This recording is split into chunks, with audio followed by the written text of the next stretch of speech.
in a world George, can you help me set up my recording studio? Abso-freaking-lutely. where voiceover talent are stuck in their closets Is there a way to improve the quality of my audio files? Oh, yeah. and they need to deliver finished audio tracks. You are my hero. Oh, thank you. That's sweet. There is one man who takes it all on.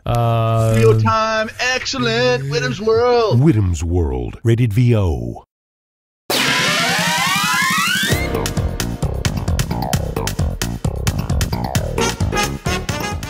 Hey everybody, this is George Whittam reporting for Whittam's World. Thanks for all the well wishes out there. I'm feeling a lot better now. Whew, that was a nasty couple of weeks.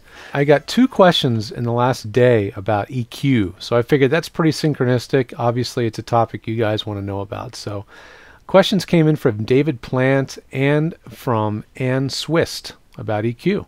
David was talking about specific settings that he would want to use in his chain in Audacity. Audacity has an effects chain function that allows you to add multiple different effects into one preset, much like we can do with Twisted Wave. Nice feature.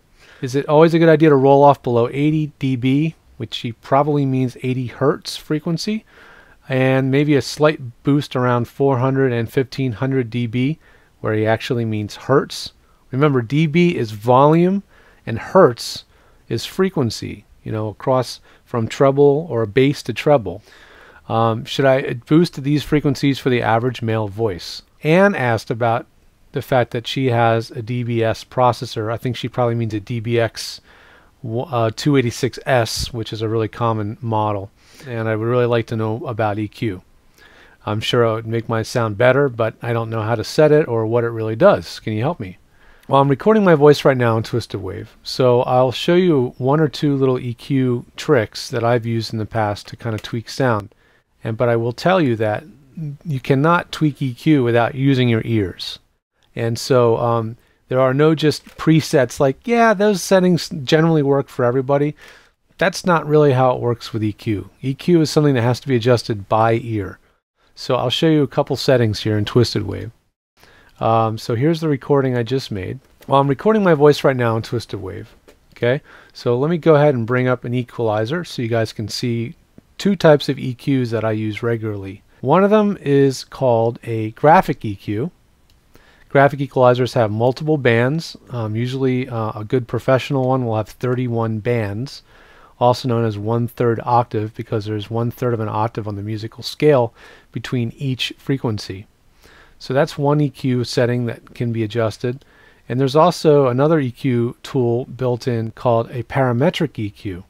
Now it may look different in your software, but the ability of a parametric EQ to allow you to set the not just the frequency, but also the amount you're adding or boosting and how precise the adjustment is. So you can adjust the width. It's also called the Q.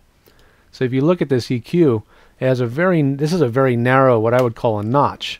So if, for example, if your room that you're recording in has a bad honk sound or resonance sound that kind of colors the audio a lot, say at 122 hertz, then you can set the Q to a really narrow setting, which would be 20 in this case, just by double clicking and typing over it.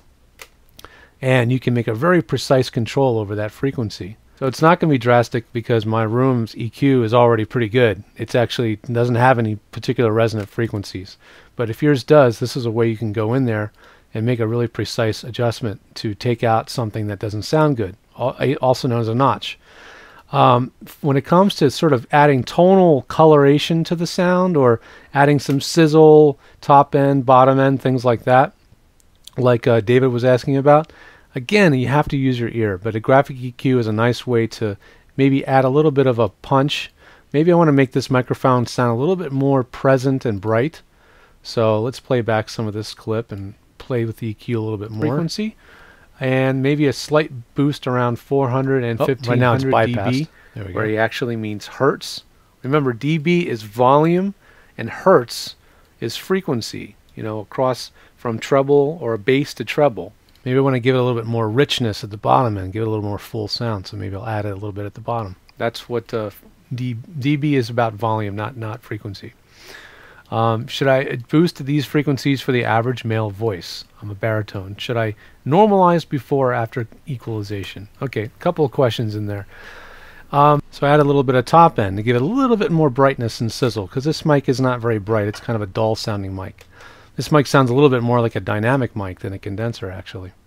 And at the very bottom, I'm rolling off everything below 80 hertz, because that would just be junk. There's not much in the human voice below that. So I pretty much always high pass everything below 80. And sometimes if your room is really muddy and boomy, you may have to even roll off 80 and 100. So you may have to tweak both of those settings, okay? But there is no one-size-fits-all setting for every voice. You know, you do have to use your ear, and every EQ is different. Every tool is different. I can tell you that that DBX has only 2 EQ knobs, and they're both for boosting. There's like a bottom-end bass knob for like warmth, and a top-end knob for treble. And so it's very inflexible. There's not much you can do with EQ in there. If you need to add brightness, it's very rare, especially the condenser mic. You actually oftentimes need to remove a little bit. Likewise, at the bottom end of the frequency spectrum on the DBX, there's an 80 hertz high pass filter. I almost always recommend having that switch on because it tightens up the sound a bit.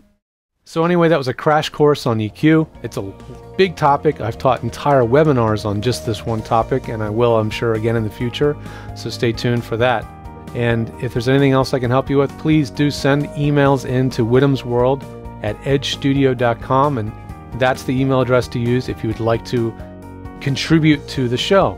If you would like your specific questions answered one-on-one by email or phone support or anything like that, jump over to vostudiotech.com, and there's service menu in there, and there's the get help menu, and there's multiple ways to get a hold of me and work with me one-on-one to solve your specific problems. So thanks for your time. I appreciate it, and I'll see you guys next week.